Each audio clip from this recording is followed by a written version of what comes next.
Welcome to this explainer on the hidden mechanics of habit formation. We're going to dive into something that dictates, well, almost everything you do. What if I told you that your brain is constantly making complex, multi-step decisions before you even realize you're making them? Think about how you brush your teeth this morning. Did you consciously decide which hand to use? Did you pause, to calculate which direction to move the brush, or seriously debate which side of your mouth to start on? Probably not. You just did it. Your brain has completely automated that entire routine, taking all those precise motor commands and turning them into a seamless background program. And honestly, that is just the tip of the iceberg. Your entire life is heavily dictated by these invisible scripts running quietly in the background.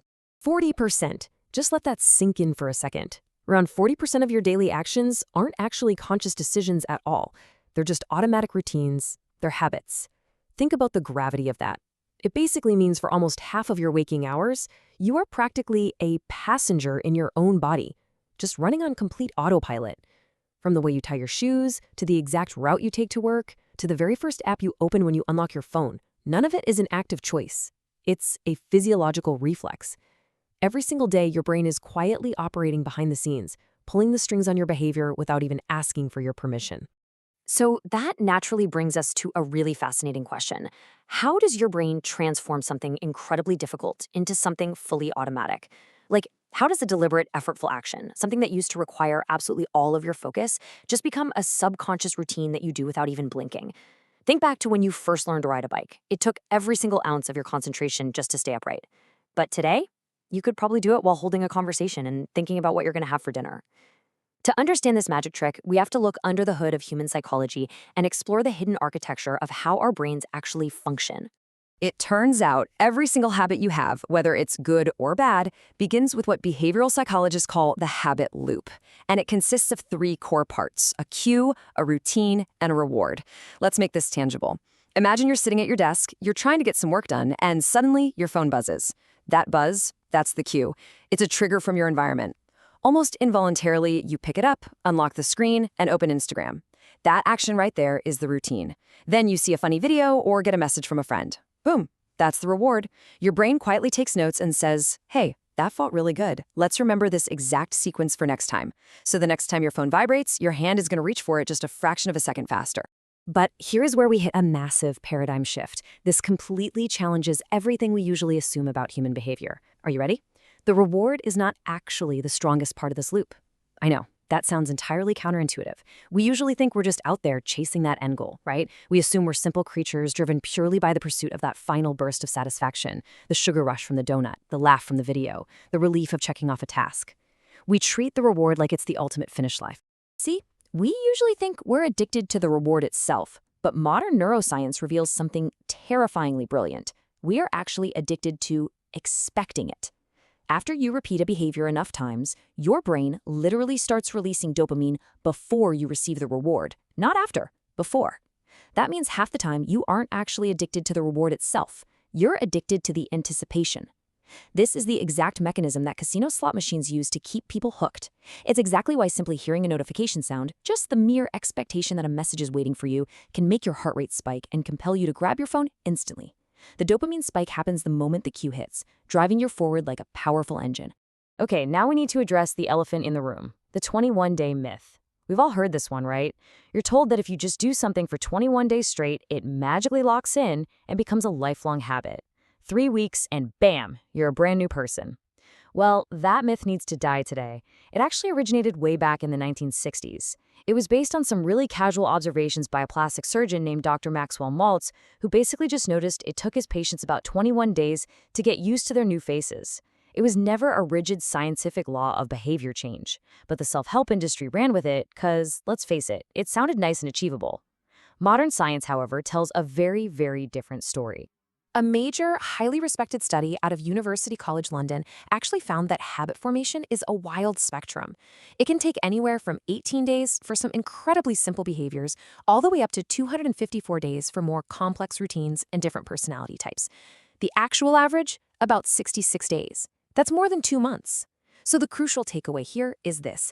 If you've ever tried to start running or meditating or writing every morning and you felt like you absolutely failed after just 3 weeks, you probably weren't failing at all.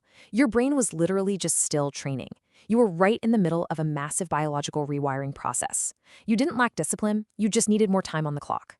And your brain desperately wants to build these habits because, frankly, it loves saving energy. The human brain is an incredibly energy-hungry organ. Think about this. It only accounts for about 2% of your body weight, but it consumes 20% of your daily energy. Every single conscious decision you make burns precious biological resources. So habits are your brain's ultimate survival shortcut. Once a behavior becomes fully automatic, your brain powers down its conscious decision-making centers and just runs the routine on minimal electricity. Think about the last time you drove home from work. You pulled into the driveway and suddenly realized you barely remembered the last 5 miles. Your habit system was doing all the heavy lifting, safely navigating a 2-ton machine at high speeds, while your conscious mind was completely somewhere else.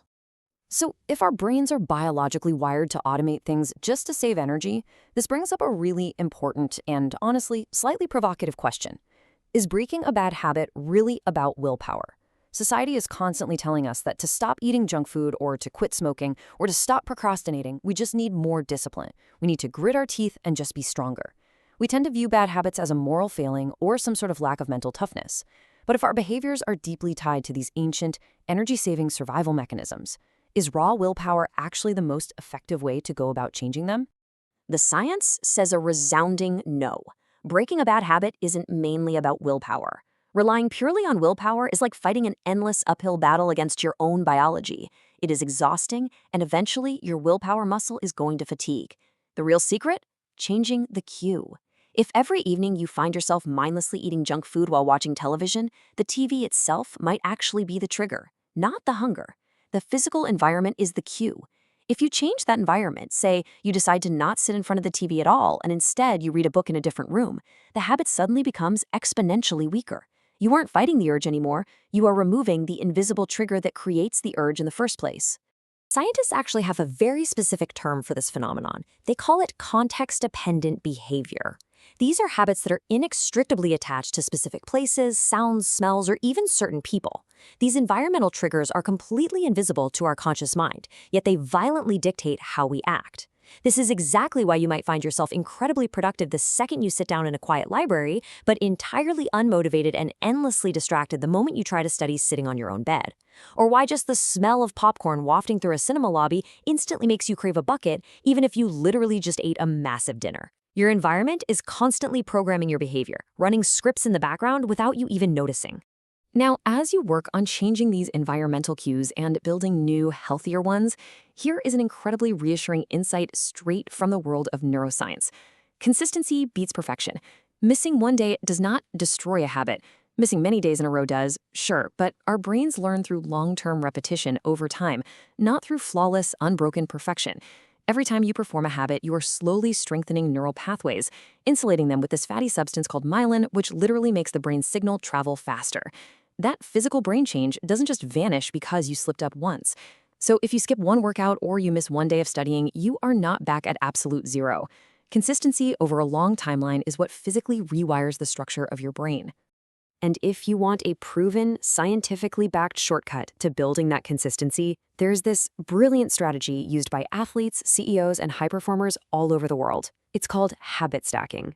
The concept is beautifully simple, but man, is it powerful. It's all about attaching a new habit to a routine that is already completely automatic. Remember how we said the brain loves predictability and predictable sequences? Well, by anchoring something entirely new to a sequence your brain already knows by heart, you drastically increase the chances of making it stick. You are essentially hijacking an old, deeply established neural pathway to give your new habit a free ride. Let me show you exactly what this looks like in practice. Instead of vaguely saying to yourself, "Oh, I'll exercise today," you create a highly specific anchor. You say, "After I brush my teeth, I'll do 10 push-ups." You are taking an existing, rock-solid habit that you already do every single day without fail, brushing your teeth, and stacking the new, desired habit right on top of it. Your brain already deeply understands the brushing teeth sequence. Now it just adds a tiny little extension to the end of it. It's amazingly effective because it entirely removes the need to make a conscious decision. You don't have to debate when or where to work out. The cue is already built seamlessly right into the architecture of your daily life. So let's step back for a moment and look at the big picture here. Habits do not appear overnight. They grow slowly, one single repetition at a time. Your brain isn't trying to make your life harder by holding on to bad routines. It's honestly just trying to make your life more efficient. It's an incredible, beautiful machine simply trying to save energy so you can survive the day. The real question you need to ask yourself is this: what is your brain automating today? Because the things you quietly repeat today, those small, seemingly insignificant automatic routines, they are quite literally building the foundation of the person you will become tomorrow.